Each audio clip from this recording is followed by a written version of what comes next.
Hey guys, I hope you are doing great. Today I will discuss very important article from the Hindu newspaper that can be beneficial for your conversation. If you want to speak in English, then automatically you would speak in English by hearing such type of video, because this is the process which I have adopted for my English speaking practice.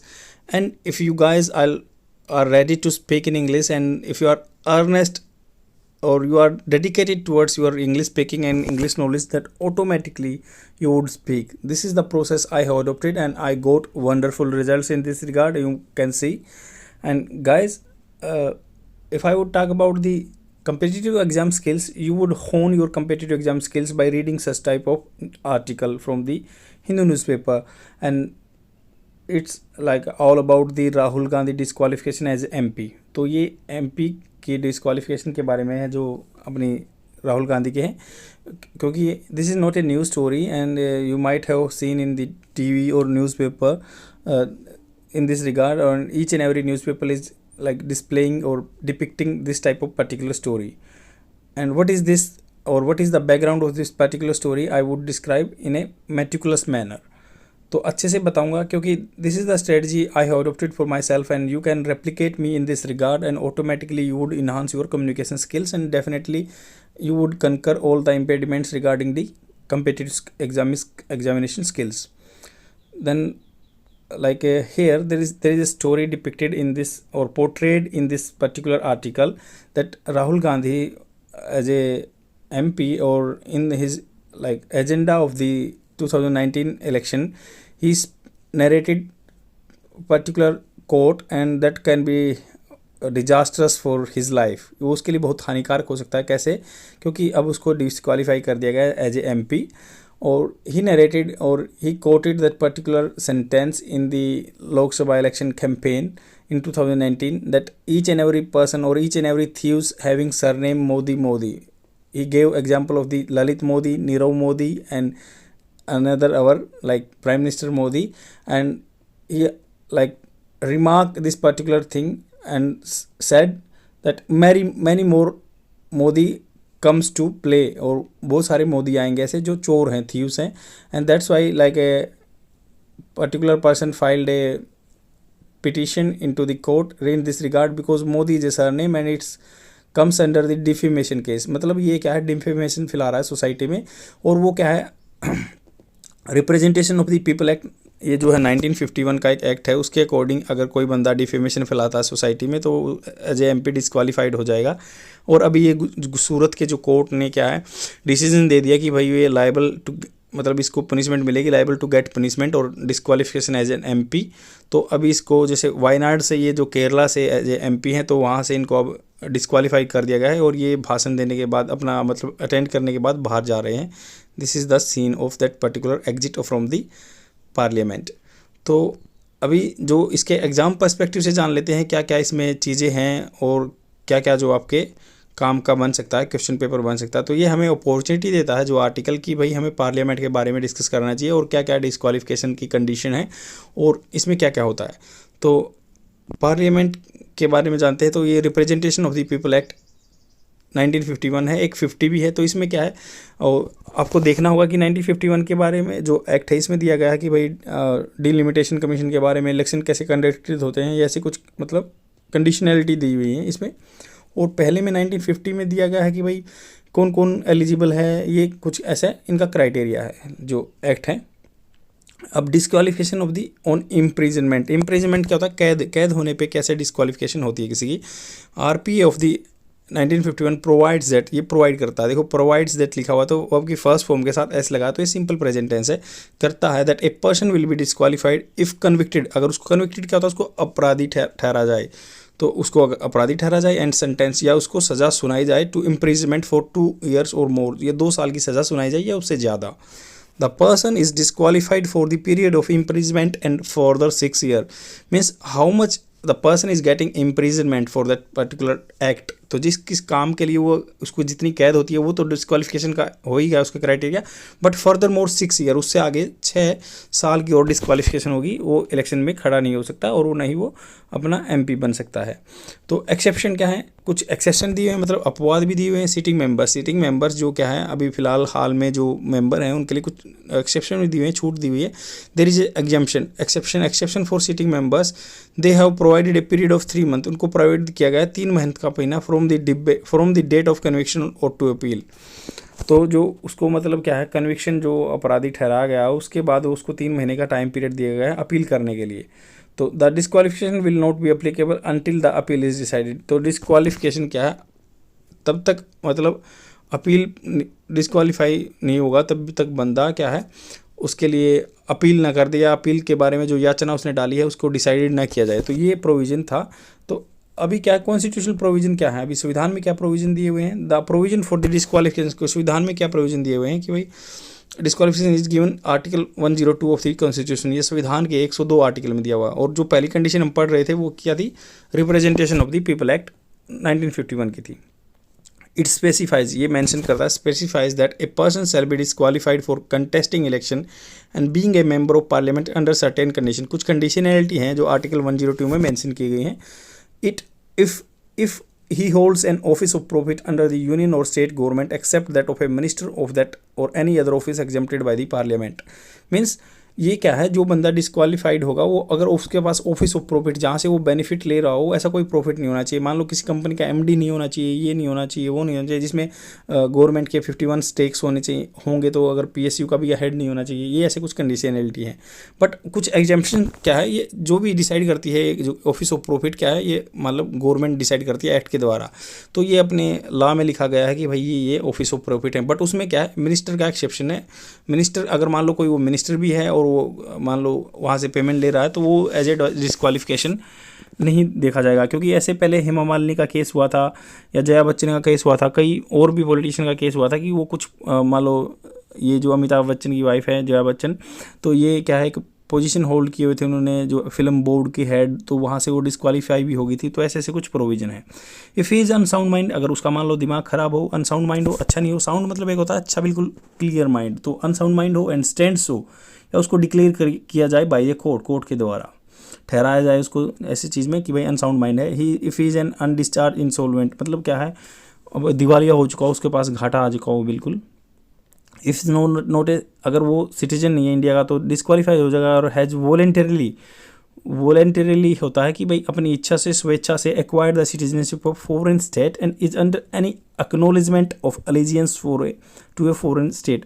तो मान लो कोई foreign state है, बाहर का देश है, उसकी acknowledgement उसने मान लो कहीं आपने भी फॉर्म करते टाइम डिक्लेरेशन किया होगा, एक्नॉलेजमेंट किया होगा, तो अगर उसने फॉरेन कंट्री के को उसको करते हुए निष्ठा दिखाई है दूसरे देश के, तो ऑटोमेटिकली ही would be disqualified as a MP under the constitution provision 102, article 102 के अंडर वो डिस्क्वालीफाई हो जाएगा।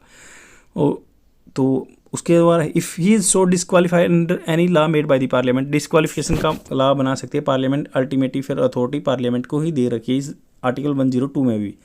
Article 102 also authorize parliament to make law determining condition of the disqualification. तो पार्लियामेंट डिसाइड कर सकती है किस किस लॉ के लिए डिस्क्वालीफाइड होगा बंदा। ये आर्टिकल संविधान के 102 में ही लिखा गया, इसलिए RPA representation of the people act 1950 या 51 आए थे।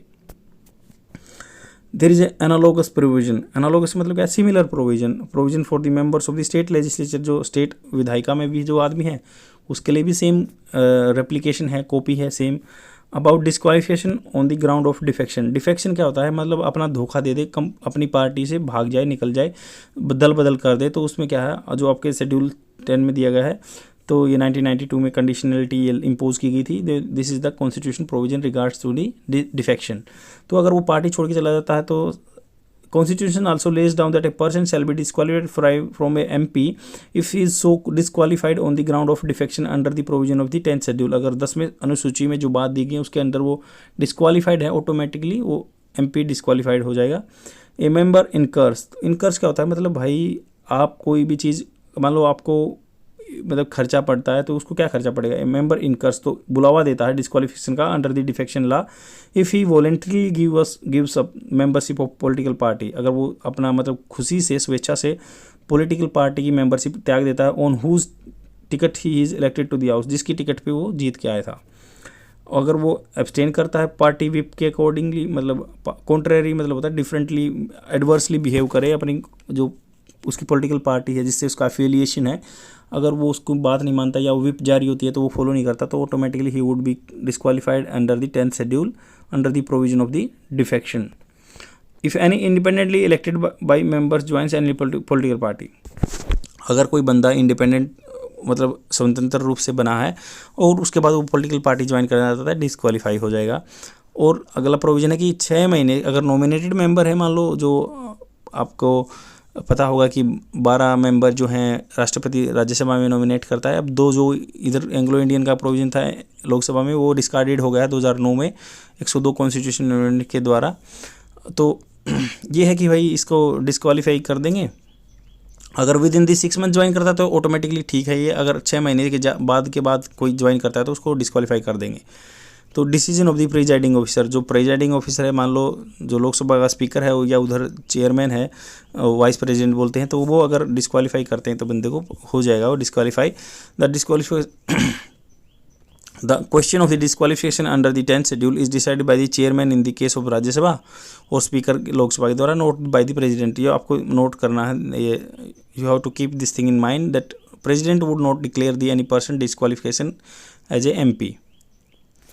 In 1992, the Supreme Court ruled that decision of the chairman speaker in this regard subjected to judicial review। अगर मान लो ऐसा कोई हो जाता है डिस्क्वालीफाई तो उसका न्यायिक पूर्वावलोकन हो सकता है, जुडिशियल रिव्यू हो सकता है।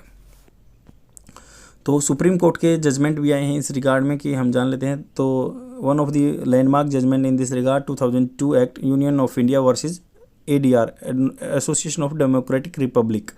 तो ये क्या कहते हैं कि भाई हर कैंडिडेट को अपना जो उसका नॉमिनेशन पेपर है उसके साथ उसको क्रिमिनल रिकॉर्ड्स और अपने फाइनेंशियल रिकॉर्ड्स और एजुकेशनल क्वालिफिकेशन मेंशन करनी है, अदरवाइज वो क्या है डिस्क्वालीफाइड हो जाएगा।